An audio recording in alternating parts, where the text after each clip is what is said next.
மஞ்சள் மஞ்சள்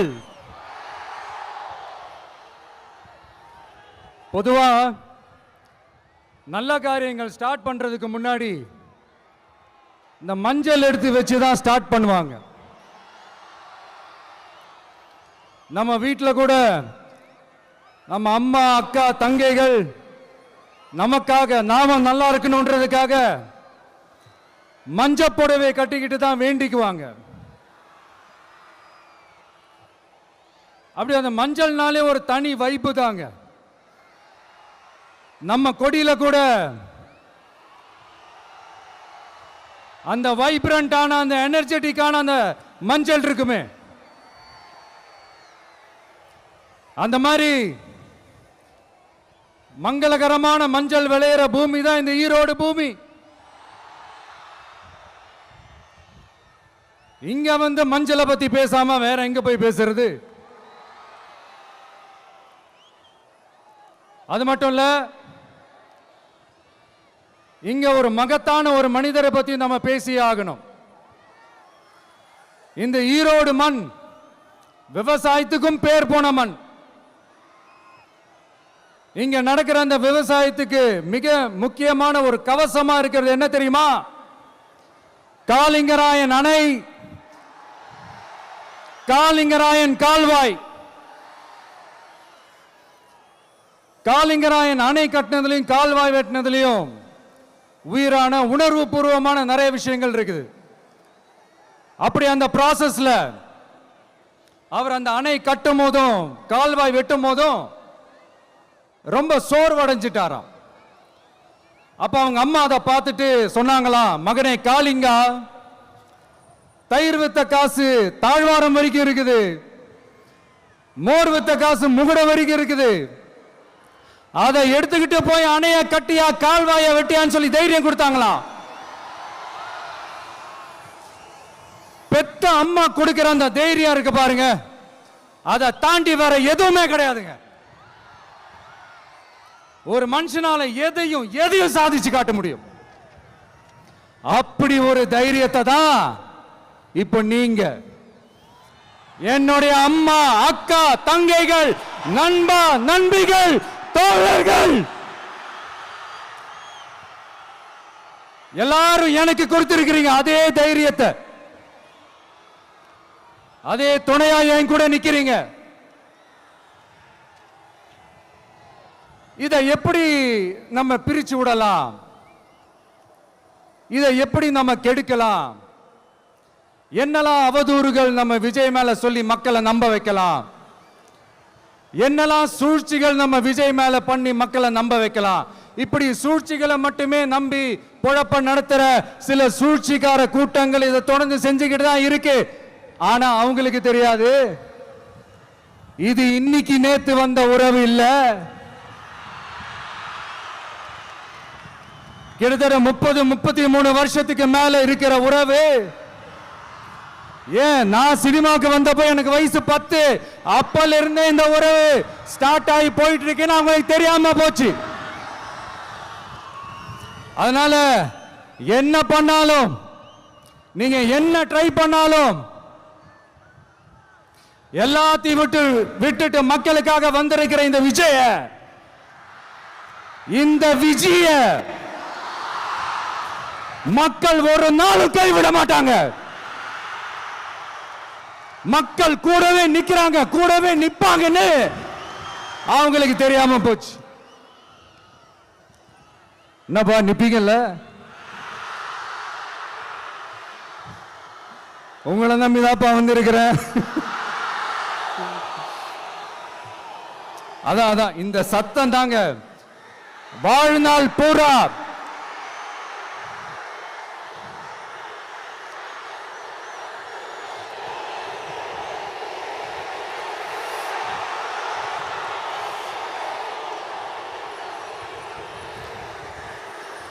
வாழ்நாள் பூரா உங்களுக்கு நன்றியோடவே இருப்பேன். இப்போ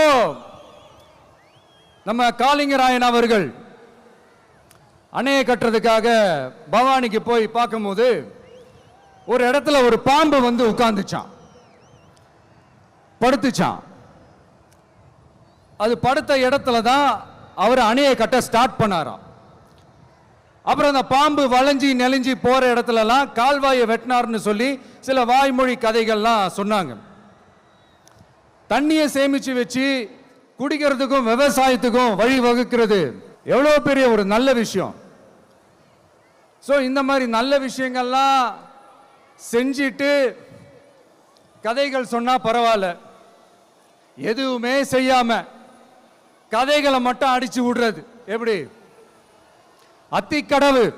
அத்திக்கடவு அவிநாசி திட்டத்தை இன்னும் விரிவுபடுத்தினா அந்த 3 மாவட்டத்தில் இருக்கிற லட்சக்கணக்கான மக்களுக்கு எவ்வளவு பிரயோஜனமா இருக்கும். எத்தனையோ லட்சம் ஏக்கர் நிலங்கள்ல விவசாயம் நடத்தினா எவ்வளவு பிரயோஜனமா இருக்கும். ஏன் அதெல்லாம் பண்ண மாட்டேன்றீங்க?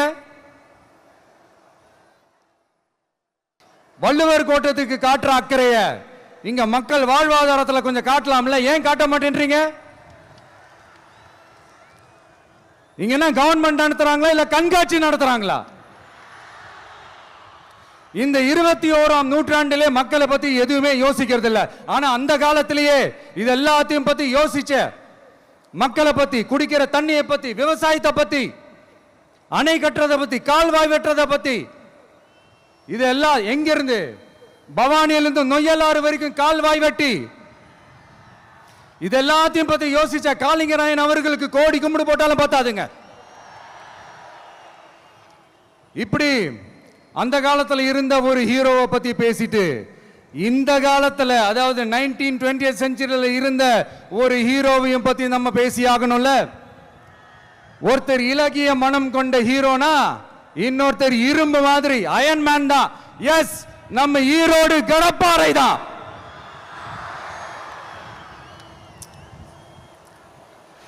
ஒட்டுமொத்த தமிழ்நாட்டையே திருப்பி போட்ட சீர்திருத்த நெம்புகோல்.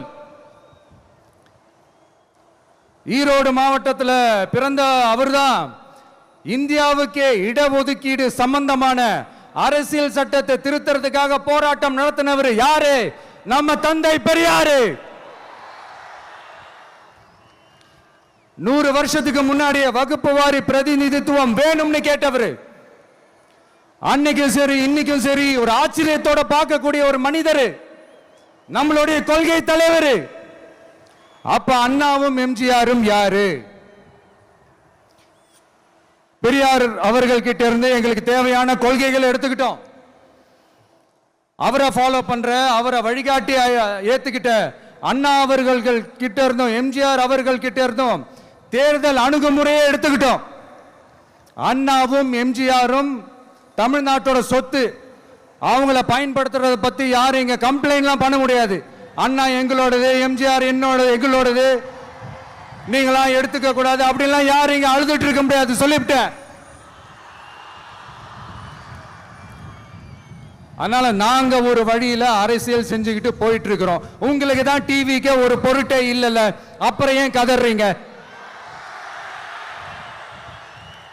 அப்புறம் ஆளாளுக்கு அங்க போயிட்டு இங்க போயிட்டு புலம்பி தள்ளிக்கிட்டு இருக்கிறீங்க. இது எப்படி இருக்கு தெரியுமா? எனக்கு பயம் இல்ல, எனக்கு பயம் இல்ல அப்படின்னு சத்தமா சவுண்ட் விட்டுக்கிட்டே சத்தமா பாட்டு பாடிக்கிட்டு இந்த நடுங்கிக்கிட்டே சின்ன பசங்க நடந்து போவாங்க, அந்த மாதிரி இருக்கு. முதல்ல மண்டையில இருக்கிற கொண்டைய மறைங்க சார்.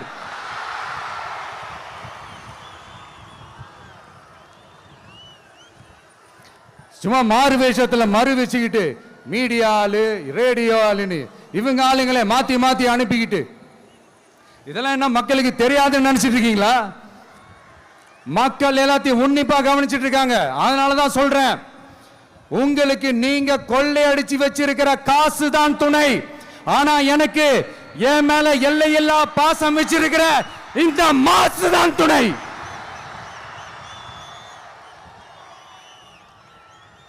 பெரியார் அவர்கள் கிட்ட இருந்த அந்த செல்வாக்கையும் அந்த பதவிகளையும் அந்த பவரையும் வச்சுக்கிட்டு அவர் என்ன சொன்னார் தெரியுமா? இவ்வளவு செல்வாக்கு, இவ்வளவு பதவிகள், இவ்வளவு பவர் இருந்தோம் நான் ஒரு 5 பைசா காசு சம்பாதிச்சிருப்பேனா? எனக்கோ இல்லை என் குடும்பத்துக்கோ பட்டங்கள் வேணும், பதவி வேணும்னு ஏதாவது கேட்டிருப்பேனா? இல்லை ஏதாவது லாபம் பார்த்துருப்பேனா? இல்லை எதுக்காவது ஆசைப்பட்டிருப்பேனா? ஆனா அவர் பேரை சொல்லிக்கிட்டு, அவருடைய கொள்கையை ஃபாலோ பண்றதா சொல்லிக்கிட்டு இப்ப ஆட்சியில இருக்கிறவங்க என்னெல்லாம் செய்யறாங்கன்னு.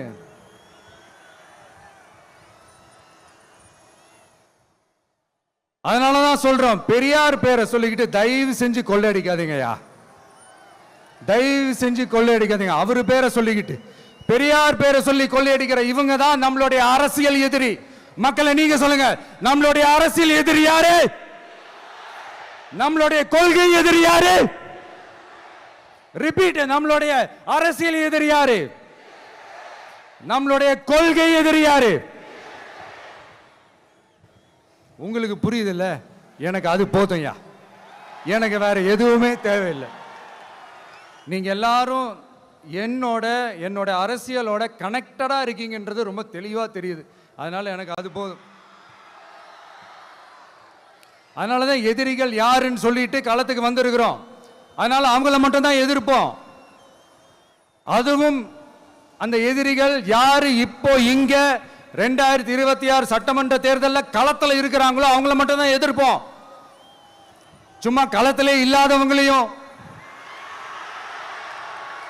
களத்துக்கும் அவங்களுக்கும் சம்பந்தமே இல்லாதவங்களையும் எதிர்க்கிற ஐடியாலாம் இல்ல பாஸ். நீங்க கேட்கிறீங்கன்றதுக்காகலாம் எதிர்த்துட்டு இருக்க முடியாது பாஸ். எங்களுக்கு நிறைய வேலை இருக்குது. வந்த உடனே நீட்டை ரத்து செய்வோம், கல்வி கடனை ரத்து செய்வோம், கேஸ் சிலிண்டருக்கு மானியமா 100 ரூபாய் தருவோம், என்னெல்லாம் அடிச்சு விட்டுட்டு இன்னி வரைக்கும் கேட்கிறேன், இதெல்லாம் சொன்னாங்களே செஞ்சாங்களா? இவங்க எப்பவுமே இப்படிதான், சொல்றது ஒண்ணு செய்யறது ஒண்ணு. திமுகவும் பிரச்சனைகளும் ஃபெவிகால் போட்டு ஓட்டின ஃப்ரெண்ட்ஸ் மாதிரி ஒன்னிலிருந்து ஒன்னை பிரிக்கவே முடியாது. பெரியார் பேரை மட்டும் சொல்லிக்கிட்டு எப்படி அவரோட கொள்கைகளுக்கு எதிராக செயல்படுறாங்களோ அப்படிதான் இந்த மஞ்சள் நகரத்தோட மஞ்சளுக்கும் ஒண்ணும் பண்ணல, மஞ்சள் விவசாயிகளுக்கும் ஒண்ணும் பண்ணல. ஆராய்ச்சி மையம், சிறப்பு மையம்னு கோடி கோடியா டெண்டர் விட்டாங்க, பேருக்கு கட்டிடத்தை கட்டினாங்க. ஆனா உலகமே போட்டி போட்டு வாங்குற மஞ்சளை மதிப்பு கூட்டி விற்பனை செய்ய, அதோட வேல்யூ இன்க்ரீஸ் பண்ணி நம்ம விவசாயிகளுக்கும் இந்த மாவட்ட மக்களுக்கும் நன்மை செய்ய இதுவரைக்கும் என்ன செஞ்சிருக்காங்கன்னு யோசிச்சு பார்த்தா ஒரு பெரிய ஜீரோ தான். கரும்பு நெல்லுக்கு அரசாங்கம் விலை பிக்ஸ் பண்றாங்க, அதையும் ஒழுங்கா பண்றதில்ல. ஒவ்வொரு முறையும் பிரச்சனை. அங்க நெல் கொள்முதல் செய்யறதுல ஊழல். சரி, நாம கஷ்டப்பட்டு விளைய வச்சது வீணா போக கூடாதுன்னு நினைச்சு நம்ம விவசாயிகள் கேட்கிற லஞ்சத்தை கொடுத்தாலும் அதுக்கப்புறம் கூட அந்த கொள்முதல் ஒழுங்கா நடக்கிறது இல்லை. அதையும் தாண்டி ஏதோ ஒரு விலை விவசாயிகளுக்கு கிடைக்குது. அப்படிலாம் இல்லாம ஒழுங்கா நேர்மையா நம்ம மஞ்சளுக்கும் நியாயமான விலை பிக்ஸ் பண்ணி தரமான விதைகளை கொடுத்தா என்ன குறைஞ்சா போயிடுவாங்க? இதெல்லாம் யோசிக்கிறதுக்கு அவங்களுக்கு நேரமே இல்லை. 24x7 அவங்களோட யோசனை என்ன தெரியுமா? இந்த விஜயை எப்படி முடக்கலாம், தமிழக வெற்றி கழகத்தை எப்படியெல்லாம் முடக்கலாம், அப்படிதான் அவங்களுடைய சிந்தனையே 24x7. எத்தனையோ வருஷத்துக்கு முன்னாடி நம்ம காளிங்கராயர் நதிகளின் இணைப்புக்கு முன்னோடியா இருந்தார். பவானி ஆத்துல வர அதிகமான தண்ணி அணை கட்டி தேக்கி தண்ணீர் வறட்சியான பகுதிகளுக்கு அனுப்பினாரு. ஆனா இன்னைக்கு இவ்வளவு நவீன வசதிகள் இருந்தோம், இவ்வளவு சயின்ஸ் வளர்ச்சிகள் இருந்தோம், இவ்வளவு டெக்னாலஜி வளர்ச்சிகள் இருந்தோம், அவங்க வாக்குறுதியில் ஒன்று கொடுத்தாங்கல்ல, பவானி நொய்யலாறு அமராவதி 6 இணைப்பு திட்டத்துக்கு ஒரு துரும்ப கூட கிள்ளி போடல. வாக்குறுதி நம்பர் 103 சொன்னாங்களே, செஞ்சாங்களா? ஆறுகளை சுத்தப்படுத்த பலாயிரம் கோடி நிதி ஒதுக்குவோம், தமிழ்நாட்டில் உள்ள ஆறுகளை சுத்தப்படுத்துவோம்னு சொன்னாங்களே, செஞ்சாங்களா? ஆனா ஆத்து மணலை கொள்ளையடிக்கிறதுல மட்டும் வேலையை கரெக்டா செய்வாங்க. கொஞ்சம் மசந்தா மற்ற மாவட்டங்கள்ல மணல் காணாம போன மாதிரி, மலைகள் காணாம போன மாதிரி, நம்ம மாவட்டத்தில் தனி வளத்தை கொடுத்த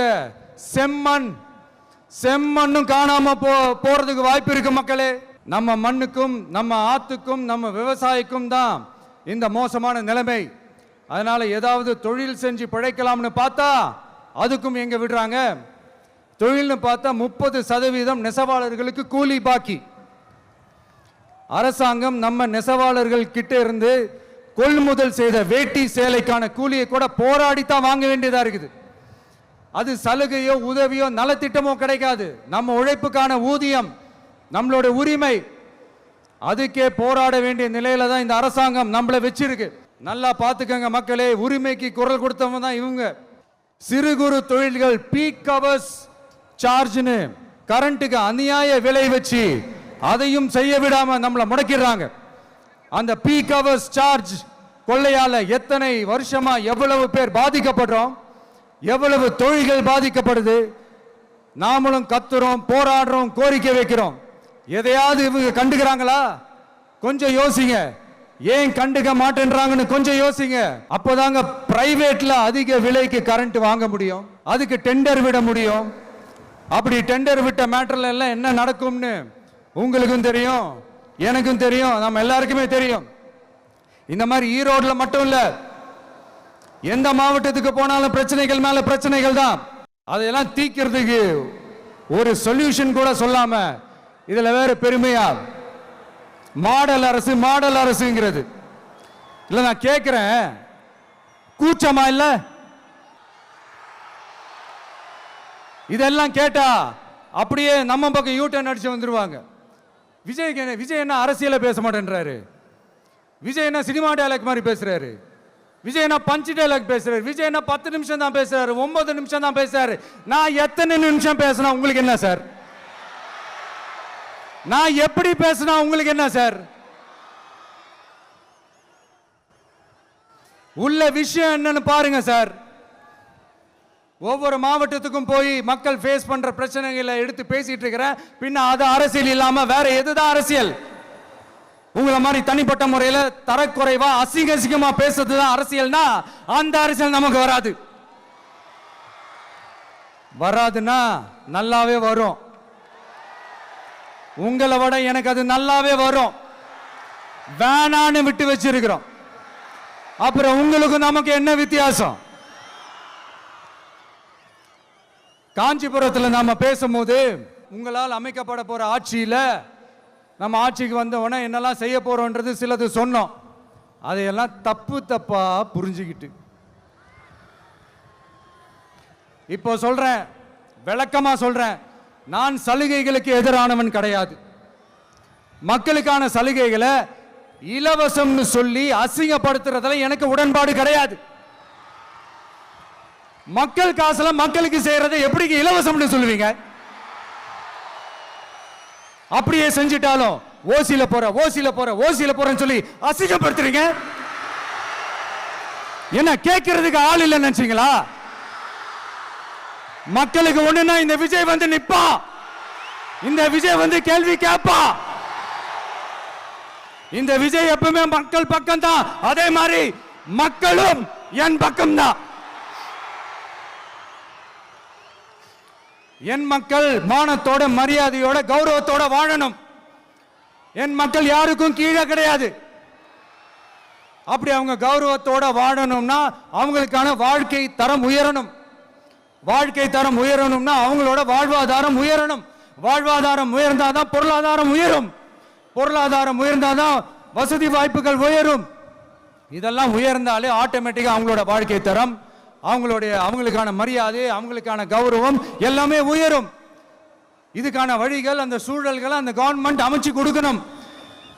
இதுக்கான அந்த திட்டங்களை செயல்படுத்தணும். இதெல்லாம் செஞ்சாதான் அந்த அரசாங்கம் ஒரு நல்ல அரசாங்கம். இதைத்தான் சொன்னோம். சொன்னா மட்டும் போதுமா? எப்படி செயல்படுத்துவீங்க? நாங்க என்ன வாயிலேயே வடை சுடுறதுக்கு டிஎம்கேவா? டிவிகேடா? எல்லாருக்கும் நிரந்தரமான ஒரு வீடு இருக்கணும்னு சொன்னோம். உடனே எங்க ஆட்சியிலே நாங்க எல்லாரும் வீடு கட்டி கொடுத்துட்டோமே அப்படிங்கிறது இல்ல. நான் கேட்கிறேன், இங்க உங்களை தான் கேட்கிறேன், இங்க வாடகைக்கு இருக்கிறவங்களே இங்க யாரும் இல்லையா? எல்லாருக்கும் சொந்தமா வீடு கட்டி கொடுத்துட்டாங்களா? அடுத்து வீட்டில் இருக்கிற ஒவ்வொருத்தரும் மினிமம் டிகிரி படிச்சிருக்கணும் அப்படின்னு சொன்னோம். உடனே எங்க ஆட்சியிலே எல்லாரும் டிகிரி படிச்சு முடிச்சிட்டாங்களே அப்படிங்கிற மாதிரி சொல்றது. அது உண்மைனா ஸ்கூல் லெவல்லையே டிராப் அவுட்ஸ் அதிகமானது யாரோட ஆட்சியிலங்க?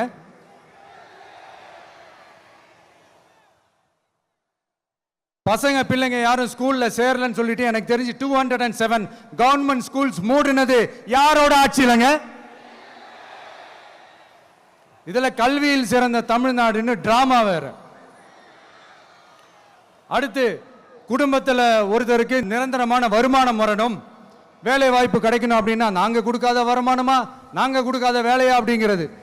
எத்தனையோ லட்சம் காலி பணியிடங்கள் நிரப்புவோம்னு வாக்குறுதி கொடுத்துட்டு ஆட்சிக்கு வந்தீங்கல்ல, எத்தனை லட்சம் காலி பணியிடங்களை நிரப்புனீங்க?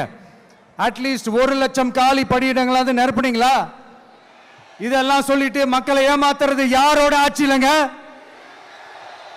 அடுத்து ரொம்ப முக்கியமா, பெண்களுக்கு பாதுகாப்பு இல்ல, சட்டம் ஒழுங்கு சரியா இல்லைன்னு சொன்னா தமிழ்நாட்டில் பெண்கள் பாதுகாப்பு தான் அதிகமா இருக்குதான். நீங்க சொல்லுங்க மக்களே, பெண்கள் பாதுகாப்பு இருக்கு?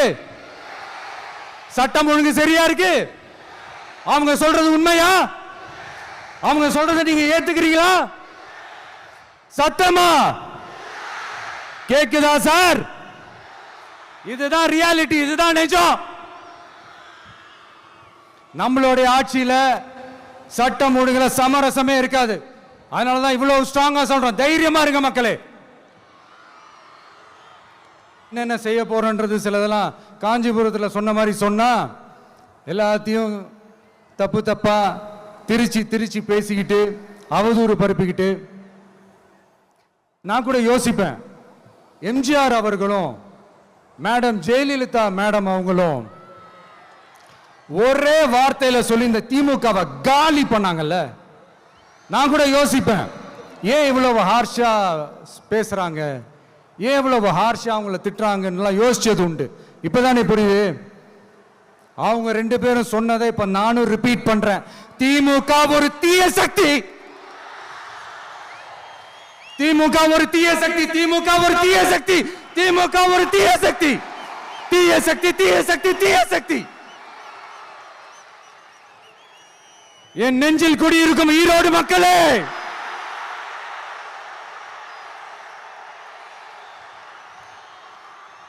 டிவிகே ஒரு தூய சக்தி. எப்படி?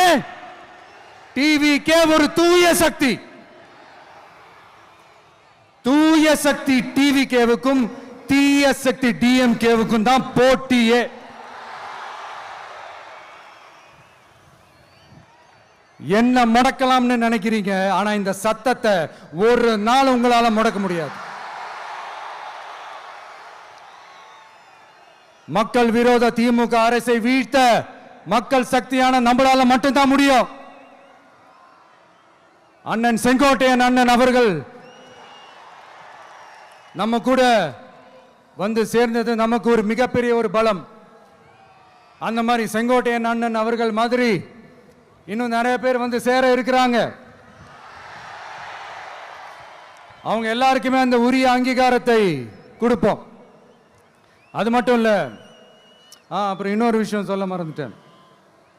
இப்போ ரீசண்டா ஒரு இடத்துல நம்ம சிஎம் சார் அவர்கள் பேசும்போது சொன்னாங்க, என் கேரக்டரையே புரிஞ்சுக்க மாட்டேங்கிறேன். இது சினிமா டயலாக் இல்லையா?